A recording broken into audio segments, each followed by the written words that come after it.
어제 국회에서 열린 국토교통위원회 전체 회의에서 정부가 최근 발표한 민간 택지 분양가 상한제 실효성을 놓고 공방이 벌어졌습니다.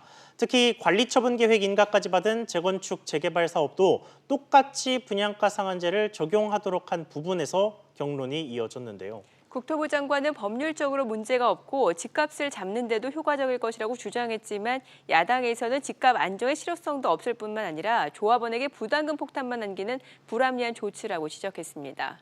오늘 아침 토론에서는 바로 이 문제를 토론해 보겠습니다. 여러분은 관리처분 계획 인가를 받은 재건축 재개발 사업까지 포함한 분양가 상한제가 과연 집값을 잡을 수 있을 거라고 보십니까? 네, 여러분의 다양한 의견 오늘 아침 토론으로 문자 보내주시면 됩니다. 100원의 이용료가 있는 유료 문자 샵 3698번으로 다양한 의견 많이 보내주시기 바랍니다. 오늘 함께해 주실 두 분의 토론편을 소개해드리겠습니다. 한국건설산업연구원 두성규 선임 연구위원, 연세대 정경대학원 금융부동산학과 한문도 겸임교수입니다. 두 분 어서 오세요. 안녕하세요. 안녕하세요. 네, 먼저 두 박사님. 네. 이 분양가 상한제 적용을 이미 관리처분 인가를 받은 재건축 단지까지 적용을 하겠다라는 네. 건데 이 문제에 대해서 입장을 먼저 좀 정리를 해보고 시작하겠습니다. 찬반적으로 정리를 해보신다면 어쩌십니까? 네, 그 부분은 뭐 전체 분양가 상한제 시행에 대해서도 그 효과 부분에 대한 의문이 많이 되고 있는 가운데 최근에는 조합원들의 부담을 가중시키는 문제와 관련해서 사회적인 논란까지 야기시키고 있습니다. 그래서 저는 분양가 상한제 자체에 대해서도 상당히 부정적인 입장을 가지고 있고요. 또 그뿐만 아니라 관리처분 인가 단계까지 이미 진행된 단지에 대해서도 소급 적용하는 그런 어떤 효과를 또 정책을 추진한다는 것 자체는 상당히 시장에 있어서 불안감과 또 조합원들의 예상하지 못한 많은 손실과 손해를 줄 수 있는 여지가 있기 때문에 그런 부분들에 대해서는 뭐 여전히 전체적인 그 맥락뿐만 아니라 저는 반대하는 입장을 견지하고 있습니다. 그렇군요. 한문도 교수님 어떠십니까? 일단은 뭐 저는 찬성하는 입장입니다. 네. 어떤 뭐 형태나 시기는 조금의 문제는 있지만 기조 자체에 대해서는 뭐 찬성하는 입장이고요.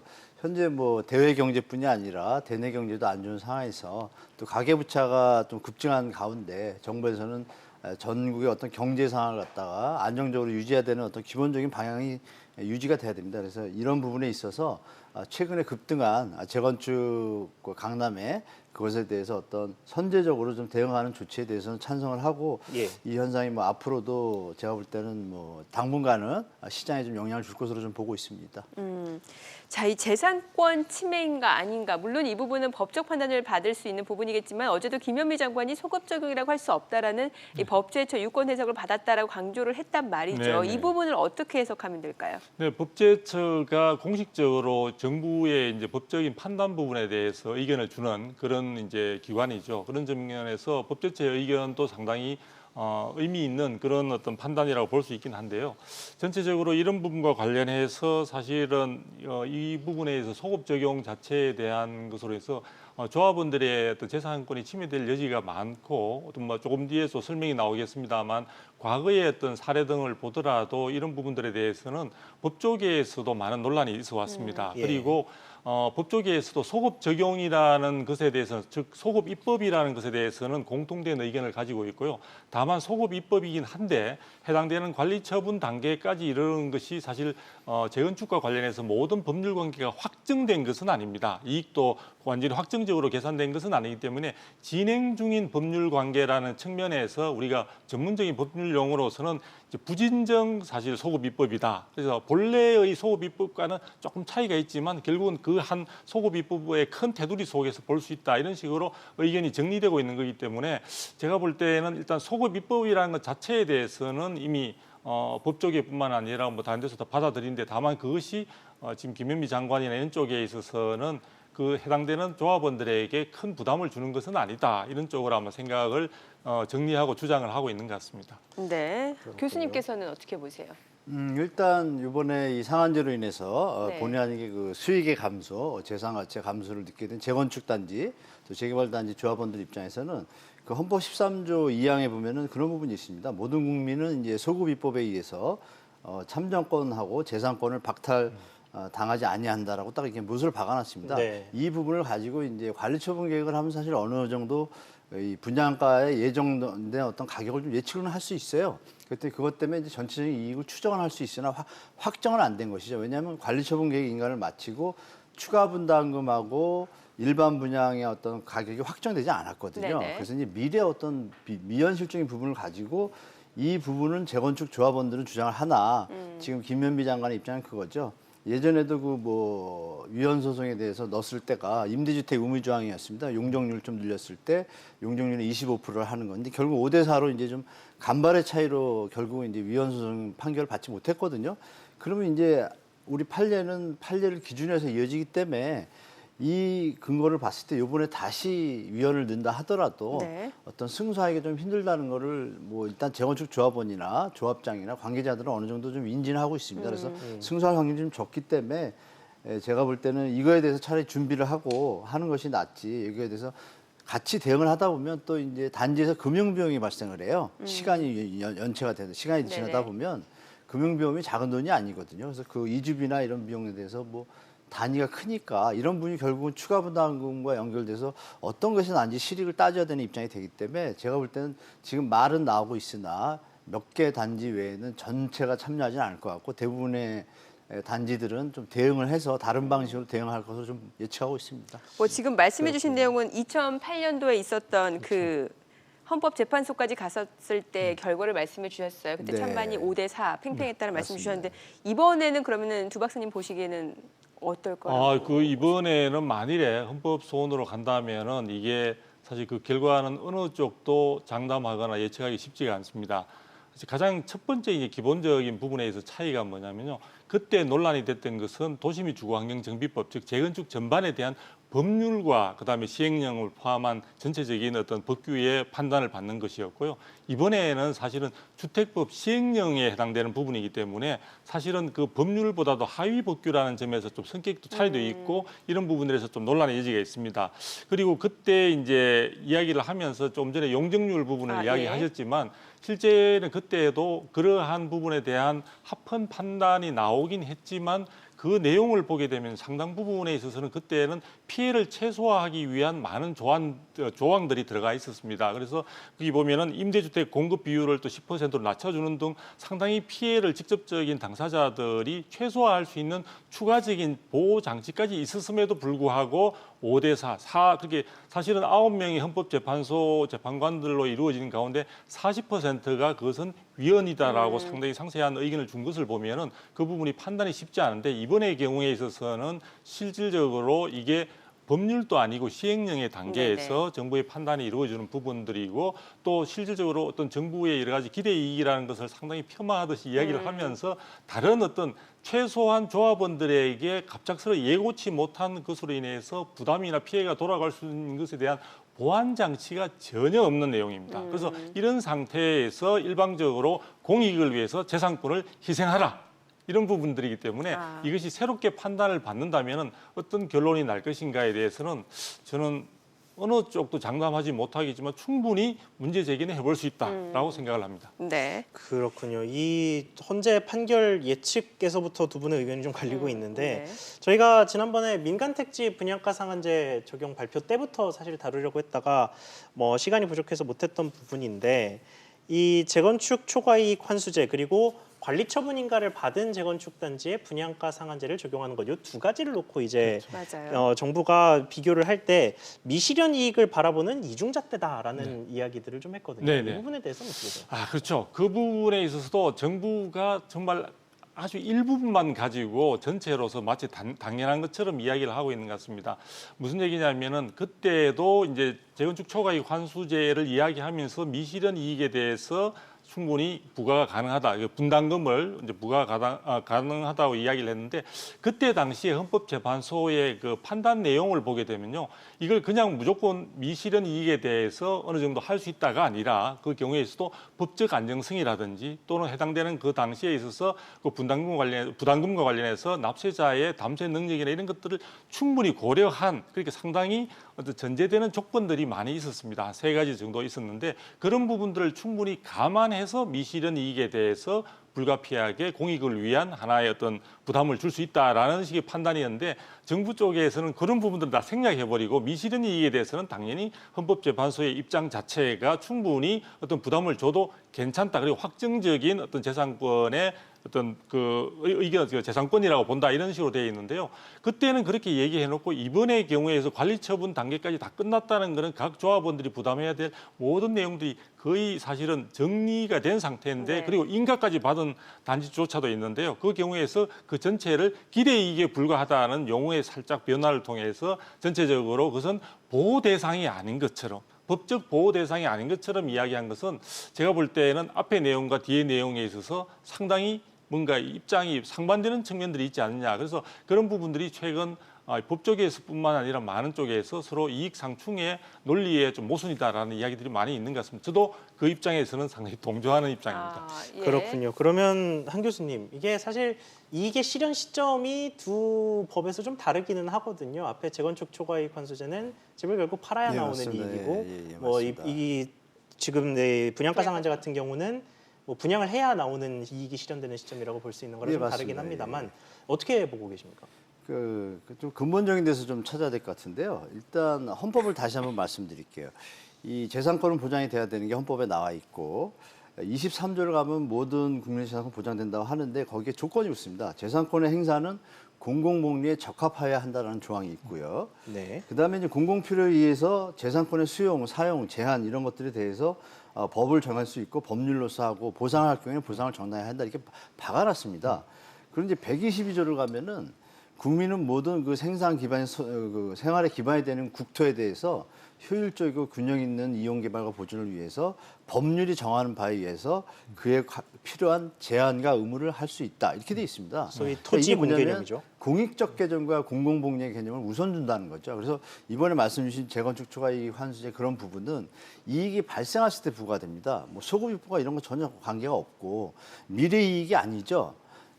미래이익이 발생이 확정이 됐을 때 부과되는 법이니까 이거는 소급하고 전혀 관계가 없고 지금 이제 재건축 단지나 조합원 분들이 일부 분들이 얘기하는 부분은 관리처분 인가에 대해서 원래 분양가를 정해주고 분양가 상한제가 되더라도 그 인가 받은 단지들은 해당이 안 돼야 되는데 갑자기 입주자 모집 공고 이후로 늦춘 바람에 이제 여기서 이제 소급 입법을 얘기하는 것인데 거기에 대해서 김유미 장관이 아직 분양가가 확정이 안 됐다. 어떤 분양가? 일반 분양가입니다. 왜냐하면 일반 분양가가 나와야 거기에 수익이 되고 그 수익을 가지고 부담금에 배분이 되잖아요. 그게 이제 확정이 안 됐다는 거죠. 그래서 엄연히 별개의 문제이기 때문에 제가 볼 때는 정부가 지금 법리적 해석을 다 거치고 나서 검토를 다 했다고 자꾸 발표하지 않습니까? 게다가 또 며칠 전에 또 그런 얘기를 했어요. 김유미 장관이. 감정 가격, 택지비잖아요. 네. 분양가 상한제라면 택지비에다가 건축비를 포함하게 되는데 이윤하고 이 택지비에 대해서 시세도 아니고 감정원에다가 감정원에서 재심사를 하겠다는 내용을 발표를 했습니다. 더 쪼이겠다는 거예요. 그러니까 어느 정도 법리적으로 확신이 있으니까 이런 표현들이 계속 나오고 시장에 대해서 압박을 주는 신호를 보내고 있다는 것은 정부가 이걸 강력하게 추진하겠다는 의지를 다시 천명하는 거고 법리적 해석 검토가 거친 상황이라고 판단하시고 시장에 어떤 대처하시고 자산 관리하시는 게 더 낫지 위헌 소송이라는 어떤 그것에 명확하지 않은 그것을 보고 가다 보면 시간도 가고 이런 부분에 대해서 조합장이나 조합분들 좀 현명하게 판단하고 선택하시는 게 좀 좋을 것 같다고 좀 보고 있습니다. 저는 여기 예. 조금 얘기를 네네. 해보고 싶은 게요. 예.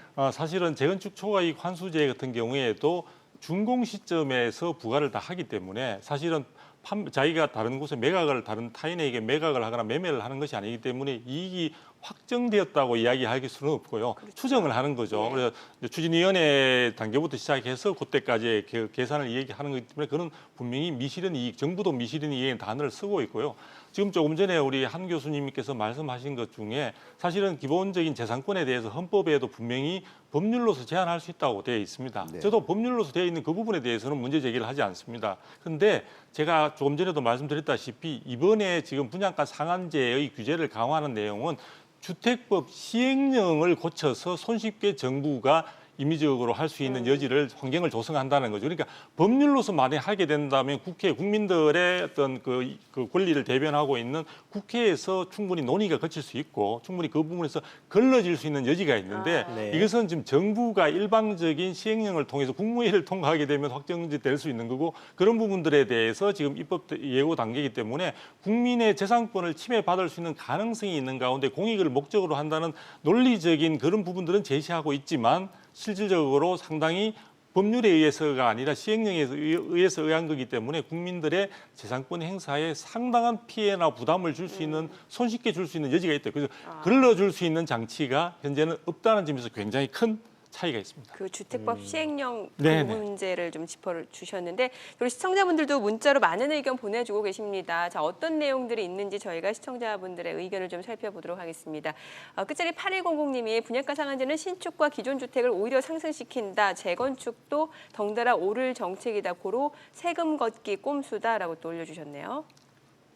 네, 네. 그리고 끝자리 8663님께서 네. 재건축 활성화해서 서울 및 강남권 주택수를 늘려야 가격이 하락됩니다라고 문자 보내주셨습니다. 그러니까 아마 분양가 상한제 확대가 되면은 재건축이 조금 위축될 수 있다라는 점을 우려해서 또 이렇게 올려주신 것 같습니다. 끝자리 8508님이 재개발 조합원도 서민이고 이미 자금 개혁을 세워둔 상황에서 날벼락 맞아서 내가 내 집에서 쫓겨나게 된다라고 또 올려주셨습니다. 그리고 그리고 9700님께서 무주택자들은 반값에 공공주택을 분양해주고 재개발만 바라보면서 녹물 먹어가며 살던 조합원들은 문제가 생겼다라고 이야기를 해주셔서 아마 재건축 조합원이신 것 같습니다. 네. 자, 그리고 끝자리 0121님이 분양가 상한제 적극 찬성합니다. 지금 아파트 분양가는 주변의 집값을 상승시키는 요인이 되고 있어서 서민들의 상대적 박탈감이 심합니다. 꼭 시행될 수 있기를 바라고 주변의 새 아파트 공급이 원활하게 될 수 있는 정책도 함께 필요하다고 생각합니다라고 올려주셨습니다. 그밖에 끝자리 0176님이 분양가 상한제 집값 잡는 데 도움이 안 된다고 생각한다. 다양한 의견 올려주고 계시는데요. 자, 저희가 계속해서 또 토론에 좀 반영을 해보도록 하겠습니다. 지금 좀 살펴보다 보니까 결국에 분양가 상한제 확대를 민간 택지까지 적용하겠다라는 거는 정부는 집값까지 잡겠다라는 의도가 있는 거예요. 자, 그러면은 이게 과연 궁극적으로 지금 관리처분 인가를 받은 재건축 단지까지 분양가 상한제를 적용하는 게 과연 집값 안정이나 분양가를 낮추는데 도움이 될 것이냐, 실효성이 있냐라는 부분, 이 부분에 대해서 좀 얘기를 해볼게요. 어떤 의견이십니까? 저는 지금 시장에 생각하시는 것보다 그 효과가 초반에는 좀 반발하는 어떤 그 여론이나 언론들 또 시장 참여자들에서 조금은 이제 시간 어떤 뭐 효과가 나타나는 것에 대해서 퀘스천을 찍으시겠지만 기존의 어떤 그동안 노태우 정부 때나 노무현 정부 때 기존의 박정희 때도 이제 사실상 했습니다. 이름만 틀리지. 그때 상황을 보면 시장 상황이 다 안정돼 있었거든요. 이미 나타나 있었고 그리고 이제 한 예를 들면 이제 둔촌 주공이 지금 화두인데요. 뭐 만 세대가 넘고 거기가 불과 1년 반, 2년 전에 원래 조합원 분양가 2,100만 원이었습니다. 그 요번에 분양가 자꾸 급등하면서 갑자기 한 2,700이 된 거예요. 그리고 이제 일반 분양가는 3,500 정도 잡았었는데 허그에서 이제 분양가 제어를 하면서 한 2,600, 700에 해라 이렇게 제어를 했는데 그거를 이제 둔촌중공에서 후분양으로 가겠다라고 좀 방향을 틀었던 건데 지금 그쪽에 주민들 조합원들의 입장은 어떠냐면요. 2,100만 원이 왜 갑자기 1년 새에 2,700만 원이 됐냐 이거예요. 그럼 보세요. 조합원 분양가 2,100만 원에도 다 사인을 한 상태인데 2,700으로 갑자기 오르는 원인에 대해서 지금 조합원들한테 디테일한 어떤 정보가 없나 봅니다. 지금 벌써 좀 조짐이 있는데요. 반포주 이제 그런 문제 때문에 지금 벌써 소송 걸려서 문제가 생겼잖아요. 네. 예. 그러니까 무조건적으로 분양가가 오른다는 것은 조합원 입장에서 자기 집이 있고 자기 집이 있는데 분양 추가 부담금이 만약 1,000원이에요. 1,000원인데 갑자기 조합원 분양가 올라가면 어떻게 되겠어요? 돈을 더 내죠. 그렇죠. 그럼 이거부터 따져봐야죠. 지금 정부가 얘기하는 것은 그런 부분을 다 보고서 지금 시장에다 이것을 던진 겁니다. 왜? 어떤 특별한 이유나 그런 것들 없이 어떤 재건축의 붐에 의해서 급등의 붐에 의해서 또 심하게 얘기하면 교란 세력에 의해서 시장이 왜곡됐다라고 판단한 것 같습니다. 정부에서. 그래서 정부에서 강력하게 넣고 아까 말씀드린 감정가 부분도 지금 더 목조인다 그랬어요. 그럼 시장에서는 어떻게 반응할까요? 둔촌중 주민 입장에서 시간을 가서 위헌소송을 하느니 협의를 하는 게 낫는 건 맞아요. 집을 새 집으로 빨리 가야 되니까.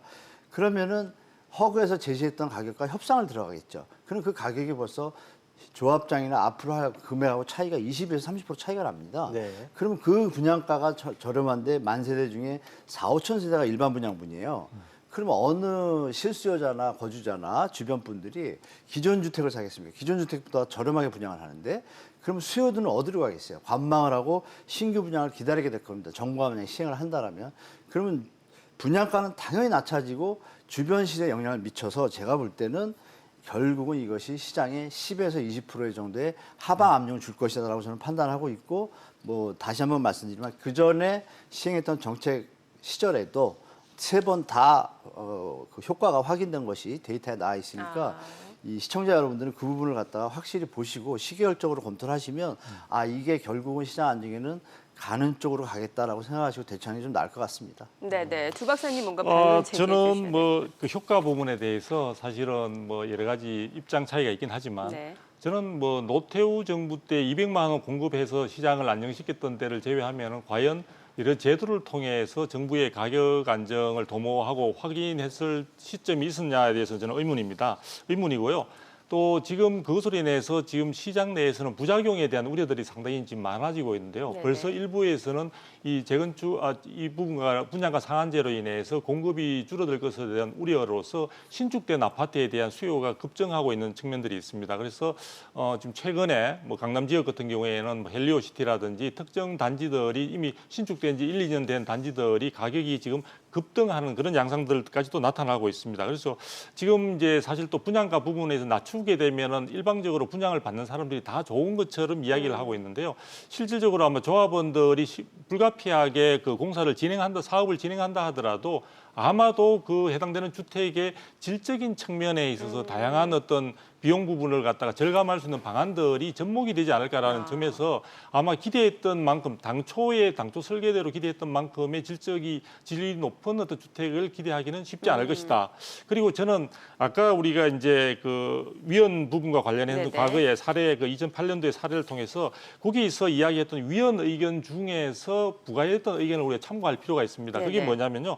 관리 처분까지 돼 있는 상태에 있어서는 조합원 부담금이 느는 상태에서도 조합원들은 달리 선택의 여지가 없는 상황으로 된다. 즉 궁지에 몰리게 되고 자기가 이런 식의 부담금이 갑자기 예측하지 못한 건 늘어나는 부분에서 다른 선택의 여지가 없다는 점도 그 부분에 대한 위헌 가능성이 있다고 이야기한 우리 판결 내용을 우리가 좀 눈여겨볼 필요가 있습니다. 그래서 이번에도 사실은 전체 분양가 상한제도 제가 구분해서 말씀드렸던 건 분양가 상한제에 대해서도 문제점이 있지만 특히 관리처분 인가까지 난 단지에까지 적용하는 것은 소급 여부에 대한 논란을 떠나서 해당되는 조합원들에게 필연코 재산적인 피해를 준다는 것은 과거의 헌법재판소의 판단에서도 충분히 나오고 있다는 점을 우리가 눈여겨봐야 될 것 같습니다. 네네. 네, 방금 두 박사님께서 잠깐 언급을 하셨긴 합니다만 이게 재건축 단지에서 이 분양가 상한제로 이익이 줄어들 것 같으니까 대응책으로 내놓은 게 소위 마이너스 옵션이라고 해서 뭐 이 마이너스 옵션을 도입을 한다거나 아니면 아예 로열층은 조합원이 가져가고 뭐 좋지 않은 층을 일반 분양으로 돌린다거나 뭐 이런 식의 뭐 여러 가지 대응책, 회피책이라고 부를 네, 수도 있을 것 맞습니다. 같은데요. 이런 것들에 대해서는 어떻게 생각하십니까? 지금 조합장이겠죠. 조합원들보다는 이제 조합장님하고 이제 임원들이 이제 긴급 회의를 열었고 그거에 맞춰서 빨리빨리 총회를 열어가지고 대안을 이제 모색하려고 하죠. 당연히 근데 그래서 마이너스 옵션이라는 게 나오고 지금 여러 가지 뭐 로얄층 얘기 말씀하신 게 나오는데 사실 마이너스 옵션은 실효성은 없습니다. 제가 볼 때 그냥 나오다가 그냥 사라질 것 같습니다. 왜냐하면 이 2007년도에 이미 시행됐던 거예요. 그래서 예. 그 법이 바뀌면서 입주자 모집 공고 때 마이너스 옵션에 대한 항목도 입주자 모집 공고에 아예 그 명문화하게 되어 있습니다. 아시겠지만 마이너스 옵션은 마감재, 그러니까 그 골조하고 벽체를 놔두고 페인트 칠하고 마감재 뭐 마룻바닥 그런 이런 부분, 것들. 바닥 이런 부분들을 이제 본인이 선택하는 것이고 그 부분을 미리 빼고 분양을 하다 보면 그만큼 분양가가 낮아질 거 아니에요. 근데 이 건설사에서 체크를 해보니까 그 분양가 인하 요인이 한 2천에서 3천만 원밖에 안 됩니다. 세대당. 그럼 전체 어떤 수익성하고 큰 차이가 없어요. 근데 문제는 또 뭐냐면 짓고 나서 마이너스 옵션세는 일반 분양분에 이제 적용을 하게 되는데 분양가 인하 때문에 일반 분양분을 받으신 분들이 기존 조합원들 분양분하고 다르다라고 해가지고 이의를 제기하거나 소송하는 일이 벌어져요. 그러니까 건설사 입장에서 좀 피곤한 거예요. 어떻게 보면. 물론 이게 베트남이나 중국 같은 데서 지금 계속 하고 있는데 거기는 그런 부분에 대해서 어떤 뭐 공권력에 대해서 저항하거나 이런 부분이 좀 적기 때문에 잘 무난히 가지만 대한민국에서는 사실 다 스마트하시기 때문에 이런 부분에 대해서 좀 문제가 있기 때문에 건설사도 적극 권장하고 있는 상황은 아니고 네. 정부에서 권장하는 내용이에요. 분양가 인하 어떤 정책 방안으로. 그것을 이제 역으로 지금 조합원들이 선택하는 입장을 대안을 제시했지만 결론적으로는 이것을 했을 때 어떤 문제점이 발생하고 그것도 시간도 필요하고 이렇기 때문에 제가 볼 때는 이거는 그냥 나오다가 결국은 이제 정부의 허그에서 말하는 그 협의 사항 있지 않습니까? 시세 뭐 한 5% 10% 선에서 상승하는 선에서 분양하라. 여기서 협의를 하는 쪽으로 많이 조합이 갈 것 같고 분양가 상한제보다 그게 좀 나은 것 같아요. 제가 보기에도. 그래서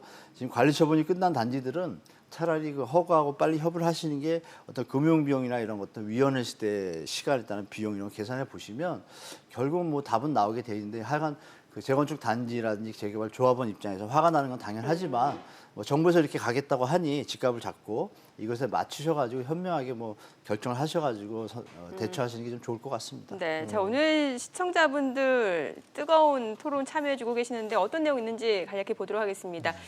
끝자리 2386님이 제발 시장에 맡기십시오. 당신들의 나라 아닙니다라고 또 올려주셨고 네, 상당히 강한 예. 주장을 하셨고요. 예. 네, 끝자리 2592님께서도 조합원은 땅도 제공하는데 분양가보다 일반 분양가가 더 싸다니 조합원 땅은 어디로 갔나요? 라고 하셨습니다. 일부 단지에서 일반 분양가가 더 저렴해졌다라는 주장이 나온 점 짚어주신 것 같습니다. 네, 끝자리 9631님이 지금 신축 아파트 25평이 2억 이상 급등을 했습니다. 대체 누굴 위한 분양가 상한제입니까? 무능한 정보입니다. 라고 또 올려주셨네요. 네, 그리고 끝자리 8394님께서는 좀 다른 의견이신데 공공성을 중심으로 한 부동산 정책이 꾸준히 시행되어야 한다는 의견 보내주셨습니다. 분양가 네. 상한제 찬성 의견이신 걸로 보입니다. 끝자리 3863님이 그냥 시장에 맡기세요. 아니면 모든 집을 국유화하시던지요. 라고 또 올려주셨습니다. 네, 또 강한 의견을 주셨고요. 예.